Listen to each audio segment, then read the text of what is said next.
voilà assalamu aleykum wonɓe darde Jama TV, assalamu aleykum téléspectateur ɓe ɓenandawrema encore une fois hiɓe andi émission Bella Joli on tous les jeudis 22h destination 23h si Allah wlan ɗon jaaɓi haray noon min avant tout d' abord ko ɓe yino espace émission guiɗi ala e wadde kon hara yoɓe yaafo ko DJ Bellare no voyage seeɗa donc o arti kadi ka plateau Jama TV. donc ara mi salmininiraɓe babiraɓe en toriki Allah waliɓe kawɓe talɓe yo Allah dikkimɓe yewre jam moƴƴere e nangaɓe sokaɓen kadi yo Allah ɓe waɗu ɓe yalta kadi yewre jam moƴƴere vraiment hande noon hiɗen ɗo ha e 23h 0 on yi émission daariɗa on kono no wirte noon en artay kadi d'autres émission mon ɗawrema en tout cas hara on ɗon kadi ko goɗɗungo ndeñe kadi watte so Allah jaaɓi lendi gueɗen fof donc mi arta e moon ka téléspectateur ɓe Jama TV. mi anna on télévision mon on ko partout joni ko fallon o on jooɗoto ndaron télévision mon ka salonji mon ha ɗo e Laguine Conakry Europe kan wowlaka donc ɗon on alhamdulillahi rabbil alamina donc hande noon la wonde le grand tanor guinéen comme nomi wolta noon souvent neɗɗo andaɗo souvent e côté culture on surtout ma joni o woni ka média moyne monsieur Aliou Bari chargé de l'organisation alliance de la sous-région. aja mi arta noon kadi e mona dawroma Jama buyno andunomo ɓe yeggituno mais o arti kadi ka culture guinéen on ɗon no inne honno ino inne Anta Ba noon ko jibinande Pita en après en artay e makko donc haray numéro téléphone mi sikko no wowiri noon si tawi tummi juumali haray ko 78 116 82 38 simi juumali tun ko ɗon numéro téléphone on 78 116 62 38 e kala fala ɗo participe de e émission o lando men kon ɗum e min addani Jama on no mi yewtan joni kon ɗum addani Jama on avant tout d' abord mi wowlan on kon ɗum min addani Jama on min nayi Aliou Bari assalamu aleykum. waleykum salam wa rahmatullahi taala wa barakatuhu. kono e libarɗe jam way ça va yidde Allah tonto yewan Allah d' accord voilà ka jungo a ñamoɗo kadi mi arta e Anta Ba min Anta Ba assalamu aleykum. waleykum salam DJ Bella. no marsuɗen ça va alhamdulillah e jam yettude mais haari a wayrama yiyede gaskiya a wayi noon andi wondeji tan o woni heɓata ko mais ça va yettude Allah kono ha joni affaire culture on ɗa jokki e mum joni kay mom Anta Ba arti dal ko ɗum mari koko wolda d' accord allez Aliou Bari avant yen artu taw ka Mariama Kankalaɓe walla démarren ɗon par ce que hande émission men on fayda ko 95% ko spécial pour concert waɗa ɗo ñande julde e bimbi julde maison de la culture Douta Seck Médina donc en yi vraiment programme ji ɗin fewno ɗo Sénégal no woniri noon mais en daari en tawi e ngal yen yiltito enen e Kankalaɓe la reine de Mourtinan wonde roi de Poda moyne Boubacar Horeya e artiste ɓe heddiɓe go kadi en tant que chargé de l'organisation avant tout d' abord ko honɗum woni hande koyngal ma ka Jama TV ɗo. voilà aɗay assalamu aleykum nomi fuɗɗorno nane noon aɗay ko addi kon taw ko weltanogol Jama on fof weltano téléspectateur on fof weltano fan ɓe alliance de la sous-région ɓen fof weltano population guinéen on fof aɗay donc no wowiri noon ɗo andi chaque année de mal tendance organisingol Jama on spectacle ji cosaan men on e ngal ɗo noon alhamdulillah rabbil alamin ko Mariama Kankalaɓe sowa men o woni e mum e garta ko honno sowa on après woniri ha ƴettude Mariama Kankalaɓe mais aray ko andingol Jama on ko wowɗe wadde kon ko andintingol ɓe tun hino laati ko satinande ɓen kon par ce que ɗa andi aventure wela sika ka men nu haray mo kala ko jiiɓi ko no organisera ha ñande julde nde yaha ka liyeji fijeteji ɗin fija joni noon enen lemal initiative addangol Jama on ɗin fijuraji men ɗo e Sénégal fiyo jamankol yaha wawonde comme sika ka mum Laguine haɗay ko woni programme men on ɗum noon ko ñande julde e bimbi julde donc e ka centre culturel Douta Seck la andi question artoya ko fiyon ɗum hikka ka Douta Seck mais ɗum ɗon en artoya ka développement inchallah haɗay noon artiste ɓe ɓen hiɗon andi ko Mariama Kankalaɓe kañum e Boubacar Horeya e Papso ɓurdu gandal Hasanatou Fria kañum e Big Dollar kañum e bon on tuma ngata lisson dal d'accord ngata lisson parce que invité be ngeno dudi ngata lisson après si buri do seeda inchallah. Ok. Antaba mertayma. Antaba ça fait longtemps jama on ala mo yide ka réseau tinaka réseaux sociaux ji. Antaba law hari organiser soirée ji, organiser c'est-à-dire journée culturelle ji. Mais Antaba yey hander mo muti few. Goddo ronki yide Antaba joni et tout ça ko hon dum wadi ngal ha yeltida ka association alliance de la sous-région tawata joni ko ma kadi arta ka association wawa continuer ko wono da wadde law ko. Avant tout aray mi hurike kala wonɗo e jentade émission aray mi hurike mo bela ko gonga ko wiɗa ko ari Antaba noko ar kala ka yirɗa kala ka ar woni wo aray Antaba non ɗon mais andi rek gonga ko inete ko aray no wodi piwu ko jogitino lan seeɗa mais sante yalla dal gonga wolo fuɗɗen joni ananta pular ko andi depuis law pular ngal na ha jono ngaray Antaba arti kadi e aray noy aron aray mi arti dal ko dum mari ko min na jama aray na fus kadi wadno sabu mi acciti aron d'accord ko tangu gokul dum ko dum wadno dum jon tigi tigi on en tant que ka membre de ka fans club Mariama Kankala be kon dum marda ko wi'a fangon nyande julde bimbi julde xana tun ko innugol be à chaque fois parce que dum dom be wala nama ko be woltane tun ay ka ko saati ko no laati haray ko no wad dum don ko nyande julde bimbi julde Marama Kankala be Boubacar Oreya sidna mono Boubacar Oreya fe no fandi mo anda fi makko ay ka parce que hande warno déjà yura gollen ka siège menda wadani gallum seeda andi ngol jama o memmini en don ko den seeda ha memmini den quoi ay ka jono haray jama on fo no ndita fop no ndita na o ma o kala nando dum do kala fala do yide ko nga yette jallojo ko majjata yo ar den nyande go hiita si Allah jabi don nga woli ga yette jallo ben tradi sa yini ko nga yette jallo be majje est ce que yette jallo be wata manangude fi dum min dal mi taƴu dade dole ka mi feri ha hoccuɗo o kanko jeeyi ha d'accord mais Antaba nde ñande par exemple ko ɗum prépare ɗon onon ɓe sonnaɓe mais yino ari kesum ka alliance de la sous-région déjà na keso ton par ce que a meeɗi wonde ton ka wonno a tawno ka fans club dj uɗi ha hande artuɗa kadi e association on donc honɗum prépare ɗon kadi ñande julde bimbi julde e accueilli e o artiste jo men wiyeteɗo Mariama Kankala ɓe iway ɗo lagine iwde e groupe mo ara tawa en Dakar ɗo fi ñande julde bimbi julde duta sek bela déjà komin toroto Allah koyo Allah tawnu men affaire o min wawa même presque ɓe gayni préparanade ha gasi min gayni préparanade sina komin tori Allah ne ñande yo fop aru ɓe yiyay koɓe meeɗa yiide par ce que fi honnu siko teddungal min jonnayɓe siko akiru no ɓe faalira o min jonnirayɓe noon eyyi si Allah jaɓi awa nde ñande kadi ko noon a jaɓi Bari en tant que chargé de l'organisation ɗawa yewde jama on détail concert on par ce que Bari hari alliance de la sous-région meeɗa organisé duta sek par exemple sar concert wano ni mais e ngal darɗen tawɗen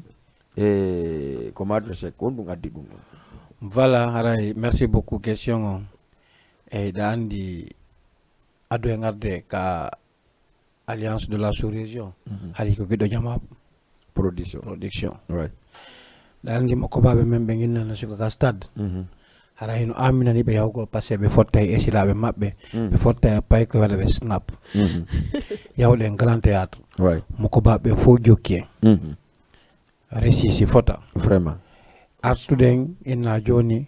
en fof koyen guinaye moƴƴintin absektuɗen moƴƴintingol par ce que koni woni pay koye koye mais nder ko absektuɗen ngol tawɗen hiɓe duumi ka stade Iba Mar Diop accompagne ɗen e mum waɗɗen 2 3 4 concerts concert ji ɗi machallah ɗi resisi mais darɗen tawɗen buyino faala algol fijodaloji ko watten kon mais ɓe wata arde ɓe fotta e ɓiɓɓe maɓɓe ɓe fotta e esilaɓe maɓɓe pay kono waɗa ɓe snap agresseur no agressa ɓe koñi on añiɗa andi ko combien de fois dépense en ɗe mbuuɗi fi sécurise ugol koñi on hara e araɓe ka concert ji men ɗin agressaka tellement en waɗi on effort ɗo ko ɗum minni ɗa andi ko jelu finance ɗe mbuuɗi par rapport à ça mais ngallo woɓɓe no sikku waɗi hecco e men enen noon e watta hecco e guinenjo hay goto andi président Jammala wiyay ko ɓuri musude gon fof ko sa luuɓi ko ndugorejo ma wari ko pular janal noon eɗen noddi réconciliation association ji ɗin fof si goɗɗo ari wi balloto en en accitana mo ƴettuɗen desuduɗen hay en falno ka waɗugol no garneɗo noon ka suumayi mais larɗen tawɗen famɓe ɓen hino hattondini e mum ɓenni haray o wallali men mi yata concert ay nokku par ce que mi naddata ka stade saabu pay koye e saabu agression ji ɗin e saabu snap ji pay koye e saabu esra maɓɓe ko to yahata ente ɗen haray no ɗuuɗi ha feƴƴiti kerol d'accord donc darɗen tawɗen be waɗen artuɗen ka duta sek d'accord kono a yi engouement ngon fenɗo moko baɓɓen fuɗɗike sodugo place ji ɗin hay prix waɗaka ok mi arta on question ɗon bari par ce que ngal mi yi organisation mo guinéen jo ça dit pas parce que mo guinéen jo meeɗa wadde cette fois e ngal e gila mi fuɗɗi arde yiwde organisation gila mi fuɗɗi min organisé de waɗam par ce que a yenen en waɗali ɗum hay grand théâtre en waɗali sifa ɗum ɗon mais mi yi ha e ngal hiɗen wi ñande julde yo camma on arfija en live vendaji gonga commandres anglais ɓen ɓe fija ɓe naata ɓe visoa bimbi julde waɗen dîner de gala donc taabe ɗen déjà e nder 100 taabe wonaɗe oɓɓanaɗen déjà c'est presque taabe ɗen lanni mais ko on ɗum woni on programme mon ɗon kon ɓe mo miijitiya ɗum wiye waɗu dîner de gala par ce que moi c'est pas pour andi mi souvent ka reɗo minen mon après mais ko hande mi ƴetti décision wonugol pré ɗum ɗon par ce que mo kala no motivi soɗugol taaba nga andi bella dévoili secret waɗanoɗo secret hande min mi meeɗa wowlalngol goɗɗo ɗum organisation on ko interne waɗa par ce que taaɓe ɗen ko limité e taaɓe ɗen ɗe lannama taaɓe ɗen ko limité waɗi 100 taaɓe non ko woni limité on c'est jusqu'à 100 joni noon 100 on sodama anga woli ɗo jamma ɓori jang foto noddugol taaɓe ɗen po place amen on déjà d' abord a dévoili secret amen non andi no woodi buy ɓayɓe nande ka justement ko ɗum mo nde walandema minen min accere ɓe nana nokku go hara ɓe nanirali men mais c'est pas grave par ce que dévoilama ɓe wolen ko fi hon ɗum goɗɗo si défi ma fe ha ko hande janggo hara sago makko ma fe diga faɗɗi janggo haray ko suppu ko changement inna ñande o sa ñaami ceepu mettitide joni e ngal décision on ko changegol donno changegol comportement ji ɗin adda ko fewndi kon on évolue avec le temps ko ɗum waɗi ha innuɗen e premier jour on e waɗa concert e on concert kadi mo mari sart par ce que ɓaya foɗi ko dévoilgol secret ji ɗin dévoilen ɗi moto ɗiɗi jakarta no waɗa en jeu ko ha min lanna affiche ji ɗin min publia question ji ɗin noon min aldawantuma question ji ɗin jaabiɓe question ji ɗin wo c'est pour une première fois pour la communauté guinéen e nder concert min waɗa tombola taw ko motoji jakarta ɗiɗi waɗete no ngal alliance no maɓiɗe ɓe sponsor quoi non min dévoilata taw haalalni min andinale ka reni o a fuɗɗi kewol goɗɗum minoma on nattalla semaine prochaine pour parler o mboddi si ndi heɓa e balɗe ndi suuɗoto ena en contre goto en bonnanta goto wallahi min passé décision har ko waɗugol concert gratuit mais fiwote en bonna woɓɓe goo ko ɗum gattaɗen concert gratuit ɓela cette fois ci en waɗa e concert on jamma on bénéficie o makko par ce que une fois motoji ɗiɗi waɗama en jeu moto ɗiɗi jakarta waɗama en jeu si communauté guinéen ɗiɗo gañi ɗi ɓe gollira ɗi hande ɓe heɓa nafa e mum haray alliance o nafi au moins la population guinéenne c'est comme ça se passe d'accord et si hikkiti ɗon dîner de gala c'est une première fois hiɗe mari noon kadi dariɓe fimu catiɓe fimu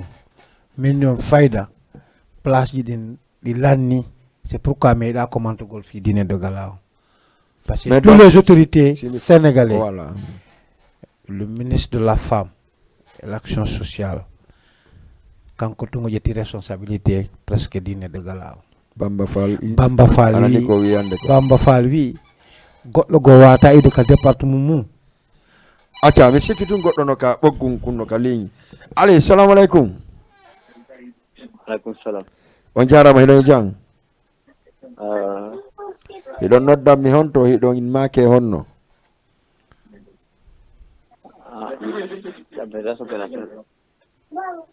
allo allo Bon. Voilà, merci beaucoup. Voilà, numéro de téléphone qu'on a mis 78, voilà 116 et 4 voilà 62 38 38. Voilà, 62 38. Donc on a numéro servon kala fala do 78 116 62 38. Merci beaucoup. Ndariti Baoma, s'il te plaît. Merci Dato beaucoup. Baoma, c'est 38, s'il te plaît. Merci beaucoup. En tout cas, 78 82 38. Oui, mais oui. Merci beaucoup. Voilà. Voilà. Uh-huh. Et haray la ngartude. Et Bamba Fall wi goddo wataka département makko malgré relation de hakkunde mengo ara inna ƴetti charge dine de gala on ka men tawa ukkal jungo makko gollerto. Si wi ɗon ina woodi woɓɓe ɓe falaka inde maɓɓe nde wowle ɓe ƴetti dine de gala on en charge. D'accord, bari mi artema wuri préparanalan ɗon murtina yaade mariama kankalaɓe tamen mi arta e antaba avant que ya gayni préparation on ɗon mais antaba min no woodi ko anni mi seeɗa e o concert par ce que nane ka reni yoɗa jentiɓe komin sonkude kon par ce que ma fi hon ɗum innugol yo waɗe dine de gala bimbi julde donkin taaɓe ɗen séréji ɗin engagé autorité ɓen no faala tawtude hen par ce que kamɓe kadi hiɗen wonani ɓe piɗɗe nokkeli goo est ce que han ari ɗum hiɗa waɗi pour ɗum hiɗa ɗum yo waɗu kaari vraiment ɓerde ma no laƴi seeɗa par ce que moi sincèrement ari a yinani ari min ni mi wona pour few no andi goɗɗo sa waɗay hunde sa duti rek tawa ɗum sa yi en yeehi ha en inni en waɗay par ce que ɗen andi kala ko waɗɗe jama o nottoto en te koko wonɗe wadde ɗo ha hande ala waɗɗo ɗum ɗo te sen fuɗɗike ɗum ɗo no gasa goɗɗo hirata goɗɗo ko moƴƴi ronka mo ronka wadde est ce que a faami si yimɓe ɓe no hirdema ɗo ñande o ñande an eto janggo yaltira nokku goo awa ko ɗum addi ɗum ɗo fo acca joni soɗo mi faami ko dinede gala on no mainteni bimbi julde ñande julde c'était concert en live manaɗaroma en tout cas mi nani kay ɗon wol entré on min ni on ɓaynon e ngal mi anda ko no waɗi acca heɗoɗe murtina yaden aren aɗen noon e wacca ƴette goɗɗo ka ligne d' abord assalamu aleykum garan a andi ka yette sojo ara bippal ɗo nani no crédit makko ah non an kadi a yette sojo non vraiment jallo ɓe watta ɗum ko yette sojo merci amadou badia woni superviseur émission ji ɗin joni mo drabiga simi yalti waɗa mo tandan par kadi yaafo nani ko téléphone on de kon ɗo ko merci haray si murtina yaade waɗi pré wuri guiɗo jama production haray ɗa wawi addade lan heɗoɗe mariama kankala ɓe murtina yaaden wondude e fitri levi bobo kum allo waaw wono way no marsude ɗa e jang ɗo jang ɗo alhamdulillah inde ma e yettore ma e ka wonɗa men e noddude ibrahima bari wakam ibrahima yette bari tawata ka wonno kuppude nane miɗo ndaara ɗo vidéo ɗo ko teguɗa kon merci ibrahima kon to e wakam wonɗa miɗo watam cité avion ɗo cité avion mi sigi télé no laaɓi toon ka la poy ko télévision jama tv ko wakam ɗo kadi o woni ko teddugalle mo nani ok ala polo joni miɗo landi ɗon habibu quoi habibu morso hombo e majji habibu fata ko waɗanan ɗon ina ando la hande habibu ko fansima kono hande ko spécial mariama kankala ɓe mi falno ya toro kono sa tori kadi habibu c'est pas grave non miɗo faala ona ɗon ɗo habibu nendi ko préfet nentije aɗa ko nendijo quoi waaw Brahima mi sikki télé on en tout cas on yi télé on ko télévision mon et puis ko guinéen jeeyi ko enen kadi jeeyi vraiment ɗo fo no wi big up merci beaucoup waaw miɗo landi miɗo habbi ɗon adi bongo no joni an kadi awa waɗu law merci Ibrahima jajef merci beaucoup merci Ibrahima DJ Wuri townu may kanko woni Levi Bobo wondude e Mariama Kankalabe surprise jarano wodi bari ouais parce que minuma do e jango faɗɗi jango haray ayɓe ɓe watti wiide iye e yoɓe koni wayi par ce que fof no wiide kankala ɓe tuwoni arde mais no woodi woɓɓe wiide non ko kakande production ko ɗon mariama kankala ɓe woni te hiɗa andi solidarité ɓe ɓalle ɓen fayda ɗe yimɓe ɓuuri e wawde solidarité ɓay koye wolu gonga ko honɗum kadi yiiɗa on surprise mo tankini ɗen ɗo est ce que voilà andi ko wodi organisé ko fulde wawi waɗango population on surprise ouais en nde voilà artiste vedette jo goto finista ko artiste vedette ɗiɗo ma tato woni nder to ouais déjà ɗo mi sikki tun goɗɗo konki salamu aleykum Walaikum salam. On jarama goy. hiɗon e jang Jantum ala tom. inde men o yettore men kawɗo men e noddude Mariama Diallo Wakam. diallo mariama wakam No Mariama to kum. ɗa jooɗi ka sallo maɗa ndaade télé on ka Ah wallahi no weli ha Allah nawru yes. mariama konto e wakam hoɗirɗa Wote cinéma o. côté cinéma ne merci lawo gendarmerie vraiment hara mi yettanike ma nani Émission mom Allah nawru mo yeso. haray ko teddugal e maɗe gadde mariama kankala ɓe ñande julde e bimɓe julde duta sakki nani Ah inchallah yalla newnu tawna en. wolu dédicace ma mariama Ah miɗo toɗa ɗo kumpaji jomba. kumpaji jomba woni préparant ko torete kon d' accord ɗo okkana ɗo Aissatou. aissatou Kajjatu. kadiatou Bangura. Kay lanni. d' accord ɓen ɗo fo yahay concert o Si Allah o haaji jaɓi andi dige bela ko nodduɗa o men hewta inchallah. merci mariama ɗo noon e ngal naabela noddi on ko min bari noddi on Ha? e ngal ɗo naabela noddi on ko min bari noddi on Kono bay bela no to ngandi figi ɗon kana no ko yo ngari yo ngal nayo ɗaɓɓito e bela so ngari ɗaɓɓito mbari non a famali min fof non na question mi famali o e ngal ɗo ko min mbari invitation hewti ko dambugal ladde e bari awa voilà e ngal ɗo ko min invité on ha kono si bela no ton kadi ɓuura e safude kana an kadi banjirawo mi andi komi yetti womi wawatama kono gasi mi gueɗe ha mi e photo ma mi affiche mo awa sallah jaɓi aɗa ko en goto ok merci mariama aɗa noon on hollitana en association jimon e séeɗe jimon ɗin fof fi concert mariama kankala ɓe on ɗon e duta sek merci beaucoup Barry vraiment c'est comme ça donc haray jamma fof noddita haray numéro téléphone kono waɗiɗen noon haray ko 78 waɗa 116 82 waɗa 38 acca ƴette goɗɗo kadi ka ligne salamu aleykum aleykum salam wa rahmatullahi on jarama hiɗon e jang taɗa toon hiɗon e jalma noon kadi oɗon wayno siradio saabi na faala moteur nu voilà awa préparé questionnaire ji ɗi réponse o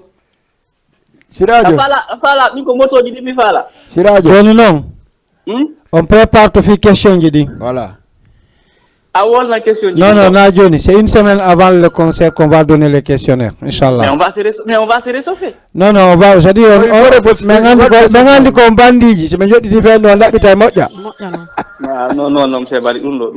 ɗo tawama on va attendre une semaine du concert donner les questionnaires dès maintenant on se réchauffe non le questionnaire ça sera pas difficile. Ah d'accord. Voilà, c'est pour juste vous saluer, vous féliciter, vous dire que nous vous suivons. Mais si vous dites, bon, il y a beaucoup de surprises ici, hein. Fala le Murtina no, fala le Murtinere no, Koto Drame no, Hamis no, Asiet no, Grabla no, Koto Drame. Ah, c'est là, plainte au ma gendarmerie. Allô? Jama TV hidon e jam na latom. Koto Drame hiɗa e jang? Alhamdulillah. Yo Jama TV salminima.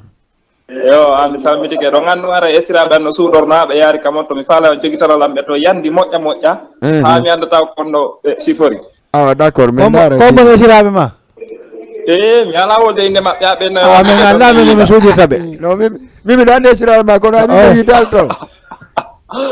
sa tigi tigi meɗen weltani moƴƴa meɗen sibudan ɗo haray ko ɓeydugol courage wakkilo moƴƴa merci beaucoup. ara hirde marama kankala ɓen e fof ko enen. Ok Koto Drame. Naam. Haray sirajo jonnelan ɗon numéro ma.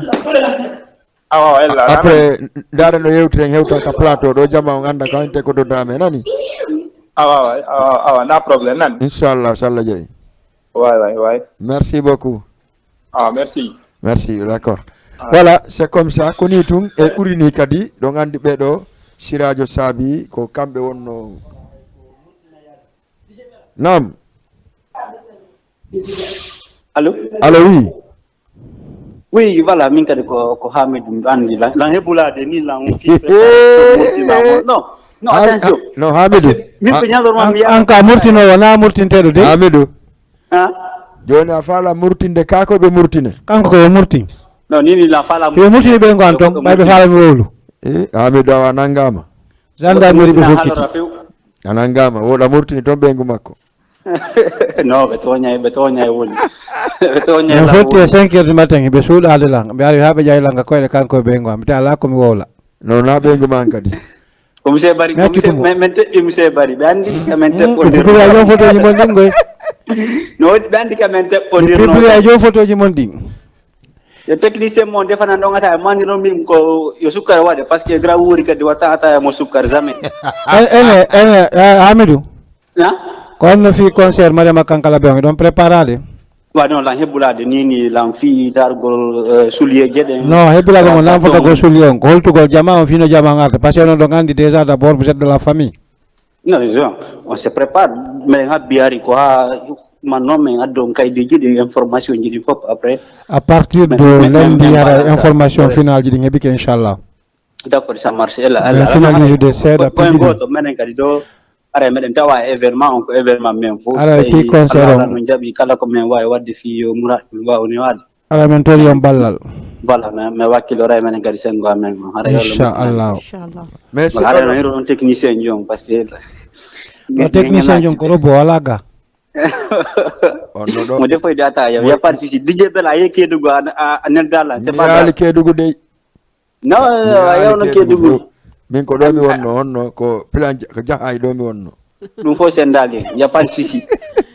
voilà asim tagini ankadi askadi ay ka murtina non mo hebula onno ngo murtini ma pari men assalamu alaikum ye hambe kombo murtima abita hono murtilla kombo murtima abo ay fu murtinala min no no seedi dey fala ko man kadi e dali ko kambe jam filan ombo jam fima ko bari tigi kono jam forma wala ni dum do émission bari wo jon be pala kala wo jon mi ko joy dabbo ko mon dabbude jon bayanga jam fi kala janani diwon dabbo wo jon ko weldi dan en kono problème wala si donc ko trahi juma quoi no trahi jam jetti ko rebe makko be problème vraiment émission ji moni labama yo la burte peppindinde mo ina lay merci beaucoup as mo ina lay téléji di fo o kayene kay ko dabbeten kon allahumma amin vraiment me félicite mo eno parce que question ji moni no labede merci beaucoup à vous merci as merci voilà merci beaucoup koni sono koni parce que bedo kadi vraiment ko télévision be woni donc mais ayi be tayi be participer émission ngi salmini be kala mo be jori don surtout ma kanko aside raccroche don joni wonde koto drame wada de comédie wonde sirajo sabi Hamidou donc kambe fou vraiment en salmini be jori don be fou en akkiale hay goto donc arten ka wuri mi fala ya prépare voilà encore téléphone allô on jarama anta yette sojo crédit ta crédit hotel wonda direct bipa mi minotite wuri ali goddo kadi no ka bokkum assalamu alaikum wa alaikum assalam wa rahmatullah on jarama hidon e jang on jarama nala don inde mon e yettore ka wondo be ngeno noddude Abdullah Jibril Sow wokam wodo noddude o erdo Allahu akbar yettore ma ni changé ta gala Jibril Baj Jibril Sow safurla me rendinima me waltima yette barijo me won awni pullo no joni wol ko falla ko nala do fo émission ji man me de weltori quoi merci beaucoup weldorde on don grand jojo do mi jidine makko me ko menen bokkuno galle fas quoi hombo mi DJ Bella non DJ Bella d'accord mi wonno lando mabbe on nala do fo ko won to ko no jento wuri no kala baaw ko no bandi ji di fas parce que arbe do ko bandi yaw wuri jon pourra ko woka mi tan moni cité avion sax ah bon ado moji mais télé no laabi cité avion ka non télé no laabi mo vraiment dum do me de weltori dum do mo bana me fen merci beaucoup joni noon nani kadi conseil o Mariama Kankala be Douta Seck ñande julde e bimbi julde haray ɗon préparade on ɗon o kanko min nasantere jon quoi ɓaynam fenu non nasantere jam min ko Habib woni santere jon quoi an ko Habib woni santere joma d'accord mais hokkami joni Habibou nani nde mi tawata ko korosma ɗo mi toñoma quoi d'accord joni sa tawilan ɗon antino ala nani eyi ala probléme si mi heɓi ɗon ɗum mi ƴetta numéro ma on quoi ɓurte yewtude quoi il y a pas de problème inchallah ok grand merci beaucoup merci vraiment yo Allah nawran en yeeso quoi allahumma amina non mbeɗa weltorima ɓaynamin fen on tigi heñoto pour yo jippo lawsoto crédit nodda quoi merci beaucoup vraiment mi weltani kemo noon kadi ok anani télévision ɗo ko ono woni priorité on billahi merci beaucoup ok mi waɗa feere sa min hewto toon sa ɓurta yewde ka inchallah waɗi waɗɗon sati waɗɗon prévo télé on ko fi men ko wiya Jama TV ay sinnama Jama TV wota goto accu hoore mum ɗum ino innama sinnama ko lagino karnade joguiɗa haray ko an jeeyi merci beaucoup yette sodio ala sen iwi ɗon ari ko bari moni arde acca goɗɗo kadi ari ka ligne andi Jama TV si ko ni ñande o ñande salamu aleykum allo ok merci beaucoup haray oɗo yeehi bari Douta Seck e ngal ko Douta Seck Jama woni ala inchallah yetten kadi goɗɗo ka ligne salamu aleykum ko honɗum maɗɗen son lumiére sécurité ko honɗum assiranta Jama on fewno ɗo yoɓe wawa yo ɓerɗe maɓɓe wawa walade hara so ɓe Douta Seck ɓe par ce que mi nani Anta Banane woli haala o wi ɓe teddinayi Jama on ɓe akkeye Jama on no Jama on falirano e sa faami te ko sifa ɓe tun e ɓuri ɓe woni ka association ɗon assalamu aleykum allo oui on jarama hiɗon e jang jam tu nala to alhamdulillah inde mon e yettore mon ko Hawa Diallo Hawa depuis honto Ngor Hawa Ngor télé no laaɓi Ngor no laaɓpos ndeysan Hawa jali dey nala to alhamdulillah modi ma kayno darde ka na modi ma kayno darde télé on ka awa konto e Ngor wonɗa awa yoɗɗon e siɗɗo ma mo Ngor lan jongoran tellen ka boulangerie ko gotum nala to alhamdulillah Hawa meɗen heeɗi ma kon ɗum falɗa ran fala yo hokkan ɗon dédicace awa hombo na hombo men hokkay ma ok lan ɗon Habib Fatako mi anda ko Habibou looti Habib no looti fiyo rewɓe fof yiɗumo la hokkande ba ɗo gorejo an goto nenne Jariw e Wuuri e Mariama he Wuuri hombo andi mi andi fuɗɗi andi noon wiɗo non waɗi to Wuuri e Mariama Wuuri no ɗo pay konkon laɓe joni noon wiya Jariw sa wiɗo a yettiɗo inteɗo Wuuri somi tawi on ɗon ala on famayla wati Allah jaɓi ko ni mutinirɗon ɗo miñirawan o voilà neɓatami fama ko on ɗo misude ko ok merci on jarama ɗon sa yetti Wuuri a yetti Jari a yetti kay ɓiɗɗo maɓɓe mo laaɓe on en kadi ko lewlan lan ton ok merci ala koye goɗɗo voilà toujours koni numéro téléphone o si soni kono woni priorité vraiment meɗe wawi habbade on après min arta mum Allah en pose ma question ka côté sécurité salon wala no andi bela wowɗo organise gol stade Iba Mar Diop hulata fi podium hulata fi lumière déjà ɗandi état hino waɗi podium mo siga mum ɗuɗa Douta Seck ambelimo waɗi lumière jeu de lumière ji ɗin fof ko sono tun addata ɓemi sikki awnata ton en tant que digue tawi heɓata sonno anki me yarno min e président non ɗum ɗon kawonde wolde andi mo kala responsabilité mum ɗon andi min si joɗama min mi wolta fi sono ko fi podium e fi sécurité tawata oɗon digueɓe wonay toon tawa wolta fi ewon adanta allez assalamu aleykum wa aleykum salam hiɗon e jang hiɗon nodda honto ɗon maake honno hiɗon nodda e marché Wakam ɗon maake honno e make Fatumata Diallo. Diallo Fatoumata. C'est-à-dire a jooɗi ka saloma fammat a ndara télé on ka ɓe ndarde on ɗo télé on no laaɓi alhamdulillah na ne ndeysan Diallo Fatoumata wayi kombo falɗa ko dédicace ka Jama TV ɗo hara e miɗen salmina ɓen ton fof lando so tawi ɗon e jaam siwroɓen to fof salmina on hara e miɗen kala okkon men son habi fakato eyyi d'accord ala men salmitike mo men kadi ok haray ko teddugal le mon non concert Mariama Kankala be on nani awa namni hara e miɗen ngokkalan son moodiya d'accord ngane bay ka dewgal ma bandiraw ewo kadi merci Mariam goto mari mo kanta bel hanan an mo latu anda ko modi mako tungo kanta vraiment merci siga ma men labbude haray men invité ma ngi modi ma ka concert Mariama Kankala be do ngi duta sek ndai bari men ni bela men no woli ko mo wolta ko sécurité allez yetten goddo kadi ha joni kalliñi assalamu alaikum déjà concert on heewi siwde siwa allo on jarama hiɗo noddame honto ɗon make honno meɗen make Boubacar Diallo ka bari ka so ka balɗe ma bangura Diallo ɗa noddame honto na ɗa noddami honto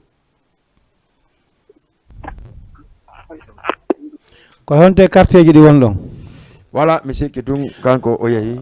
vala bela hallan indema ko système acca ƴetten goɗɗo kadi allo hiɗon e jam way ko Mamadou Diallo depuis Wakam Diallo Mamadou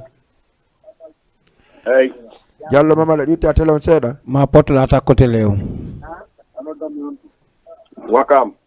ɗuyɗo télé on seeɗa Diallo Mamadou mi andi ko Wakam joni wonɗa ɗuytan en télé on seeɗa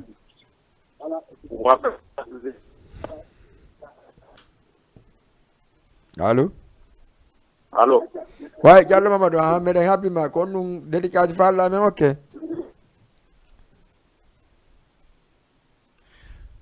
oɗo réseau o moƴƴali merci beaucoup aray bari hallanginudema e ko piiji ndami ƴettanta en charge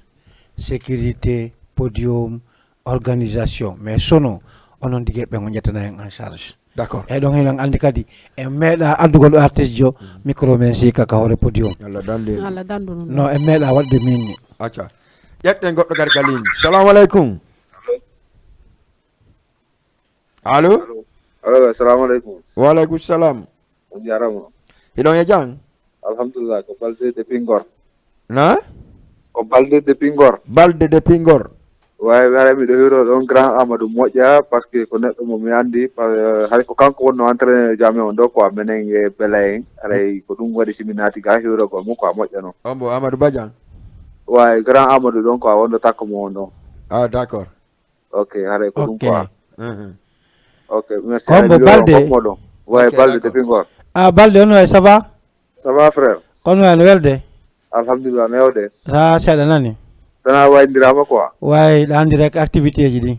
way ara miɗo hiroma miɗo hiri suivre ɗo émission on quoi ko émission potuɗo quoi en fait ko goto nani haray ko teddugal mom piiji ɗi ok mi wi ko mo moƴƴa grand kadi wattanno yila e concert mo organisé on fof mo moɓodiron no wowiri noon par ce que ɗa andi Ngor ko goto wolata haray fof no witiri ɓawo voilà yide koyen goto inchallah ok merci grand mais garta ka terre men darto so Allah jaaɓi ok la problème merci Balde merci beaucoup e Antaba on ayi Jama TV no woni fewndo ay auditeur ɓen ala accude yewten mais quand même ko priorité mabɓe ko ɗum kamɓe woni priorité on par ce que télévision no daride partout donc an fewndo ɗo ko a tawama e OTC ɓen e gollayɓe concert on ɓen e ko ɗumanɗa ko honɗum wawɗa ka marande ɗimmoɓe ma ɓen surtout ma jiwɓe goreɓe ma moromɓe ɓen e fiyoɓe participe e affaire o art surtout acca goɗɗo ari kadi taw si merta assalamu aleykum aleykum salam on jarama hiɗon e jang jandum ko jam won toon alhamdoulillahi ɗon maake honɗo noddami honto ko Mamadou depuis Grand Mbao marché jeudi Mamadou Grand Mbao marché jeudi Yo Wakam marché jeudi. Ah d'accord. Mamadou marché jeudi. Ko hirande nen ɗuuɗi. Ah. Wajoni ko dippi hirtorɗa. Jaman ton. Alhamdulillah. Avant tout ko teddugal mon fi télévision Jama TV o nani. Allo. Allo oui. Jantum. Ila jang. Nano Mamadou Diallo depuis Wakam. Jono ombo. Mamadou Diallo depuis Wakam. Diallo Mamadou depuis Wakam. Marché jeudi. Diallo Mamadou ko teddungal le mon Jama TV, teddungal le mon concert Marima Kankala be o nani. Lil Boy. Na? Fans Club Lil Boy. Ah ok. Fans Club Lil Boy. Ok, d'accord. Depuis Wakam. Merci beaucoup. Teddungal mon concert o. Allo. Allo oui. Minna warna o kayla non Habibu Fatako. Mais o kama Habibu Fatako. Hande Habibu batire koron. D'accord. Mais o kede Habibu nani? Wala problème. Merci beaucoup Diallo Mamadou. Voilà, antaba misiki dum don onon akye ben. Et puis ko no da yode jiwbe dimmobe ma ben au côté art harabe participer vraiment be anda ko hondo woni aron te be anda pijigo e der mum. Allez, jetta goddo kaligne. Allo? Allo ko to di jebela. Naam. Njara manala to. Hello e jang. No marsude. Alhamdulillah kombo. Ko mi famata. Mo jiwo mo pita min nyirawo ma o. Ah, famata da jang. Nala to. Alhamdulillah. Awa émission ngonno foti de. Merci Famata, merci beaucoup. Mo nyaadi few andi ko en pita on fi men fanda. Gonno faalo ni ko labe fe mo fandi. Wala mo jawi fi labe kali fandawa. Bari. Jaka duna jaka joka hawriyawa. Jo mi fanki. Yetta bari en ko do. Gasi ade si typique do rewto tonga wa. Famata konno way kombo e mbokata dédicace. No do ando ko dédicace. Landum taw si mo préparer fi concert on. Landi fi concert on ka concert mo organise de. Allah dandu kana yalla na uldo yalla tawna yore jammo de no kani mo to kita. D'accord. E Mariama jiwo telimine Kumba. Kumba mo jabo. D'accord. OK. Ene mo defude ha joni sabuna mo welu bingawal. Landi mo defude ha joni mo welu bingawal bo wayruno. Mo jogiti ha joni. C'est bien. D'accord. Joni WhatsApp. Mi hokkante morceau nani? Me ngabbe non ka concert de on fop mo. Me yejjita fimo. Merci beaucoup. Merci vraiment. Jongo yaaru yeso. Amin. On jarama merci. Ko ene hawti nan? Awa. Merci beaucoup. Ok, antaba nini onon hande surtout ma an wono morombe ma par exemple falte be tawde o art harabe sikka par exemple joni mi funtina ma ko harabe sikka hara ko boni woni der ton walla goddum go harabe ami kondu madda conseillaabe be harabe tawta jamon yar acca jette goddo gargalini. Assalamu alaikum. Adako odo yehi kondum wawda conseillaabe be arta e be tawta jama pour nyande go si feƴƴi ma haranda no wodi relève do ley warti kadi yetta goddo kalini. Assalamu alaikum. Allo oui. Assalamu alaikum. Wa alaikum salam wa rahmatullah. On jaram nala ton. Idon e jang. Janton. Idon nodda mi honto do maake honno. Min nodda on yofu ka damgal aéroport do. Yofu damal aéroport. Oui, oui, Mamadou Saïdou Diallo. Mais attends, télévision on laabi yof. No laabi poy. Idon darde télé on kadi. Min darde on ko laabi poy ngenen weltani on jarni on kadi. Merci beaucoup. Do ete jarni communauté guinéen on fo. D'accord. Ara ko mbeydi wakkilade. Wakkilo don. D'accord. Kala do weltana. Merci beaucoup. Programme di. Jarama grand. OK, ko weltana ko ton jarna on programme di jarna kan communauté guinéen on fo. Merci. Oui, merci. Merci beaucoup. Haray ko teddugal le mon kadi concert nani. OK, inshallah, wala problème. Merci beaucoup. Adouta Sek. Voilà, koni tun vraiment ay fansi ben ay téléspectateur ben ka Jama TV engagé encourage gol ene wombe ka plateau ji ben. C'est-à-dire na émission gota arɗo o fayda heɓatano wodira sabu téléphone jam kono ɗum no waɗi ɓe suivre télévision o e partout e adunallah o kono ɗum wonɗa conseil en kadi ɓe jiɓe goro e ma pour ɓe tokka ar ɓe golla ar on e pour ñande go e si tawi voilà andi bela en ƴetta kadi goɗɗo ka ligne allo allo allo oui on jarama ena ala toon hiɗon e jang eyi yonande alhamdulillah inde e yettore ka wonɗo men e noddude minen mbeɗe Wakam honto e Wakam wonɗon koye min fiyo mo weli men on jarama ɗon maake honno min ko Mariama way an ka tokora ɓeygo an Ba Mariam Ba ko ɗon tusere ɗon seeɗa kanko bari eyi joni o gofta men ɗon musique Fatemolo ko ka wuggi jakano ñeega ɗon Fatemolo ko ka wuggi jakano ñeega d'accord si wuggi ke jaka ñeego yey waaw on jarama raɓe weltanike merci beaucoup Mariam ok merci ok antaba aɗa bela komi mari komi ɓettanama e ɗum ɗon woni art woni musique woni goɗɗo kala golle ɗo jokkuɗa a nana e haalaji ɗin fof mais año hoorema waɗata effort mo andanɗa hayɓe woluma haalaji goo an l'essentiel jokku golle maɗen andidaɓe an ko golle maɗen jokkuɗa affaire art bonki ala toon ko falaɗo bonde o bonata bonki no partout aranaka nder art tum est ce que a faami affaire art ko fija jala woni toon déjà min sa ñam min art komi ukkinoye mum mi hawjay fi yo reni yo hewtu par ce que fi honno a yida e kotiraɓe ma a yida e miñiraɓe ma jajiraɓe ma neniraɓe ma pose ɗo mi ƴetta goɗɗo salamu aleykum aleykum salam on jarama hiɗon e jang jandon hiɗon noddanmi honto ɗon maake honno mbeɗen maake Boubacar eyyi Boubacar on to wonɗa mbeɗo Wakam Boubacar télévision no laaɓi ka wonɗa ɗon ka eyyi no laaɓi kay ko kanko wiyete Jama TV miɗo heeɗima ko faalaɗa kon na Boubacar lan heeɗima a hokkay dédicace lan heeɗi on eyyi Boubacar wa teddugalle ma concert Mariama Kankala ɓe wonduta sek e Boubacar hoore a nani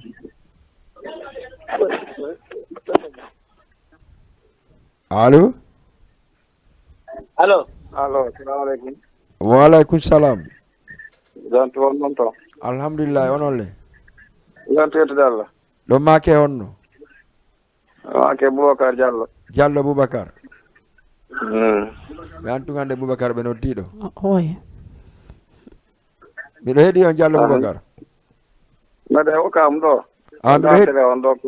d'accord miɗo heeɗi on ko on ɗum falɗon ɓuranta fi programme télé mon on ɗo ko honno ko joni fuɗɗimi daarude on ɗo voilà ko ɗo wiyete Jama TV télévision ko Jama TV wiyete ko Wakam ɗo kadi o woni Wakam ɗo woni Wakam ɗo cité ensemble ka fewdo juulirde cité ensemble fewdo juulirde voilà e kala marɗo ko tawi no faala feƴƴinde ka télévision o nga aray ko soyez bienvenu ko teddugal e mum woni par exemple mi tetande woni hayso ko dennabo par exemple woni mariage woni fatunde woni publicité kala ko on tigi faala so ari si Allah jaɓi télévision ko fimo kono feno wiyete wiɗa ko Jama TV mi sikki koye télé nanguɗamo ka donc ndaar ɗon ko windi ɗon Jama TV hara sa palɗon nde to a nangiri télé ande kadi accu ɗon merci beaucoup on jarama merci Diallo Boubacar voilà Anta Ba ɗo ko Amadou Asora pour ne ɓen ka sori ɗen o ayino a faami mi hawjayno yo ren yo waɗu par ce que fi honno a fottaye fof fijon jalon en plus ko ayi jajiraɓe maɓe mo kala no conseil ma bonki ala ɗon pause assalamu aleykum allo oui way garan ca waɗa e jam jam tum inde ma e yettore ma Petit Ba way depuis on to eyi ko ɗum ɗon falno musique fiskla fiskila eyi d'accord petit ba on toon dala noddude ha on to wonɗo alan e noddude almadi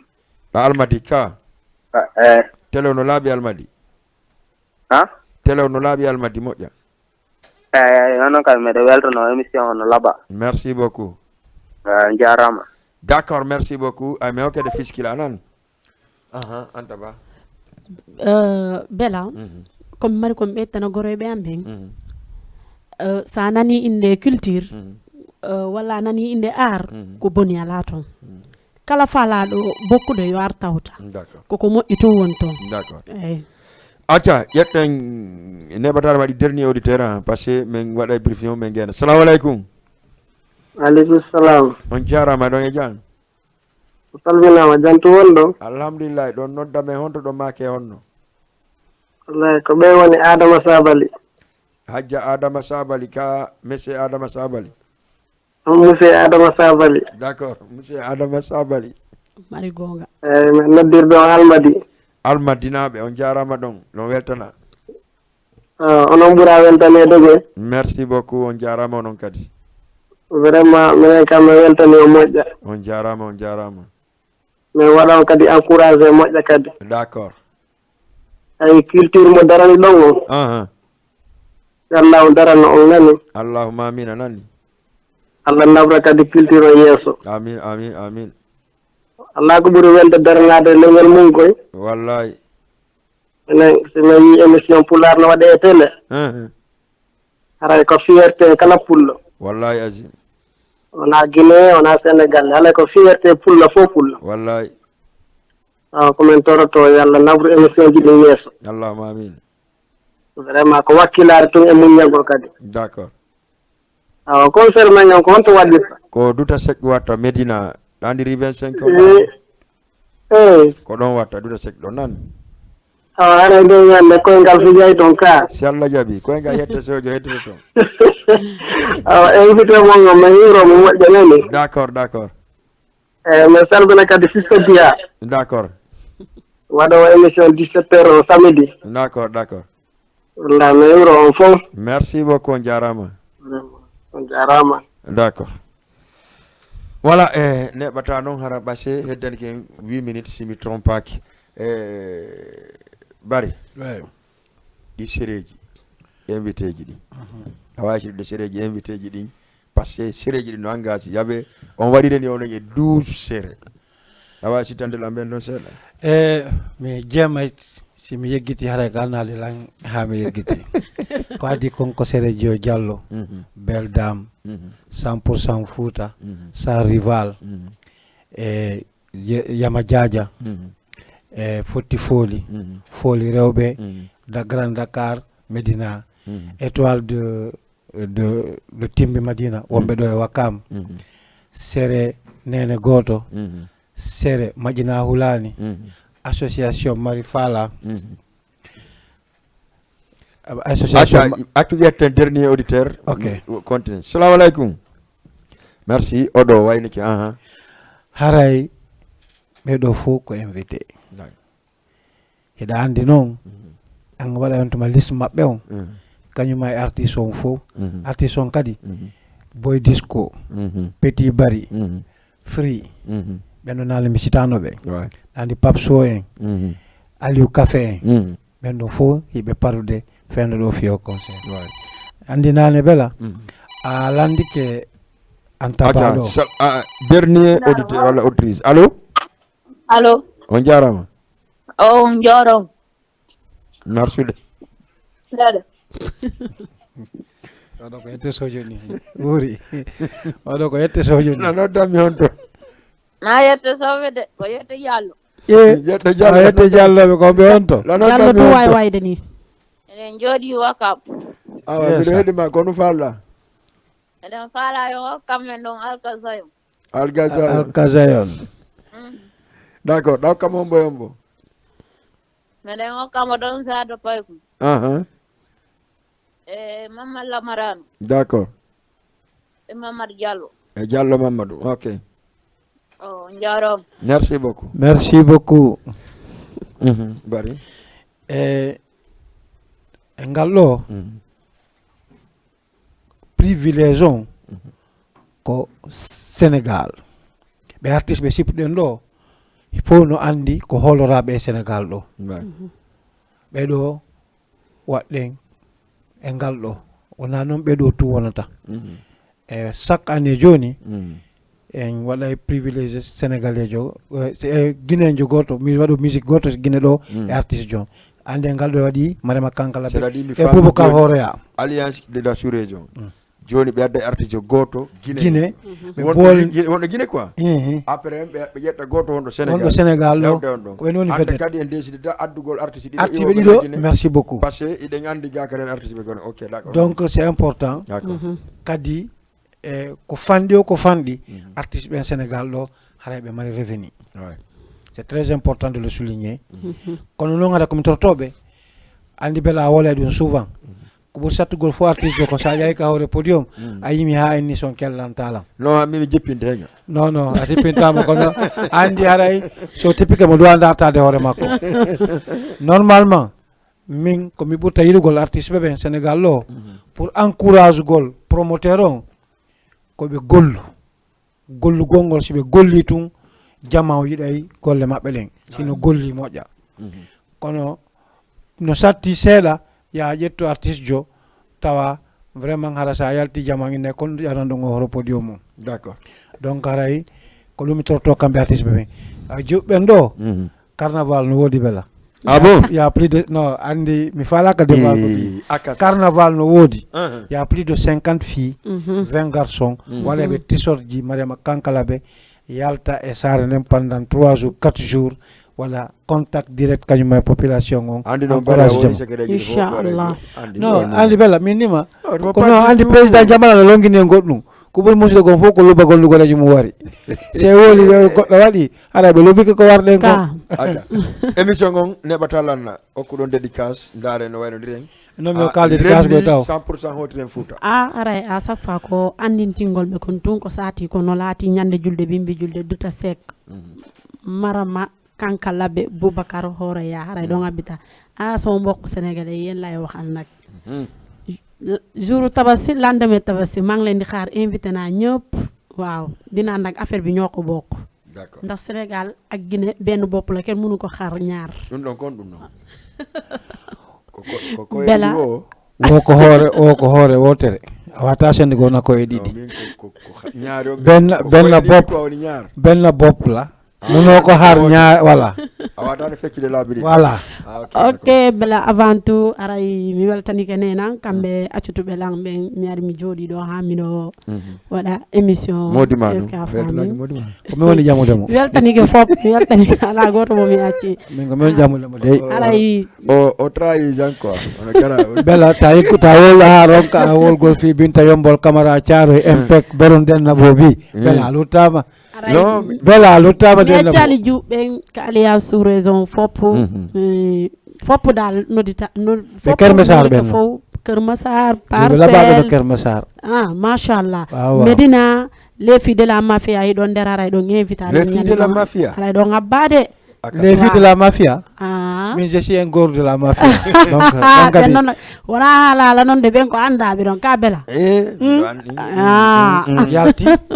min ko seya bonnando way bari hanka on way ara mi weltanto be ngon d'abord dum do buri on tigi heba kanato ya weltano bibbe ambe Bintu e Boubacar weltano jama fo weltano Binta Yombol Camara Thiaro Impec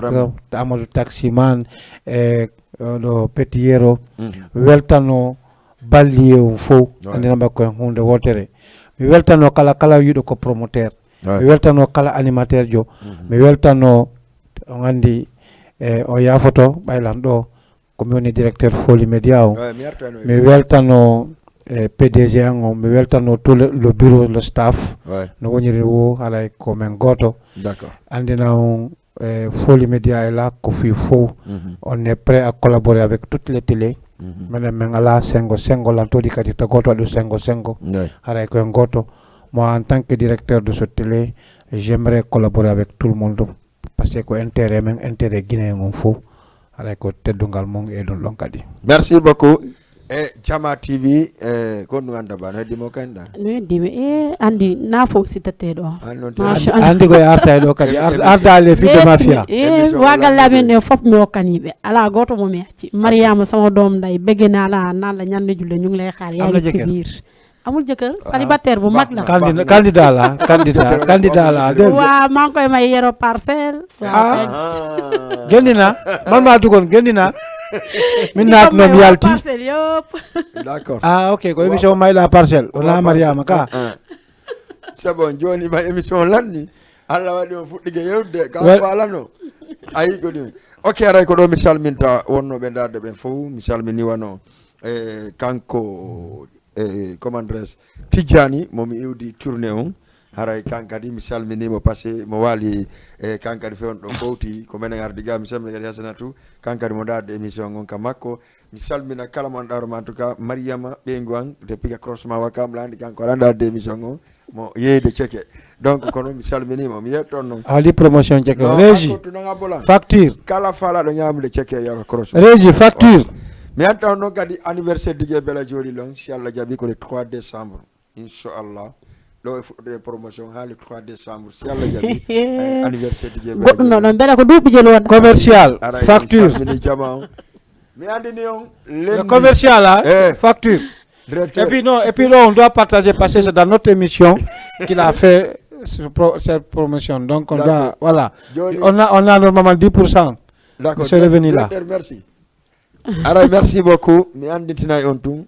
concert on nyande julde e bimbi julde kon non concert to kali wodi de la culture duta sek wota goddo daynu on wota goddo yewtu on ko ala donc alliance de la sous-région si men wowli si Allahu lan don jabi men waday kam men wowli ko yaldandu goddo mayde hay Aliou Bari kanko chargé d'organisation o ma fi on do me maram kam Marelan kam morgo ha concert don fa ha men gayna ko men balde le boson lando signal wawlal fi makko kanyma kaba il faut mabbe de préparer le concert merci aussi à monsieur Kaba et merci kala no do mi salmini dum mi salmide dum e wobbe dade ka page Facebook me fo hanno be jabila téléphone o mi wata mi hirade e goto wobbe dade ka page Facebook ben merci beaucoup lundi 14h 15h hara ko 100% hotiren Fouta don non du yomb merci ciao à tout le monde merci ciao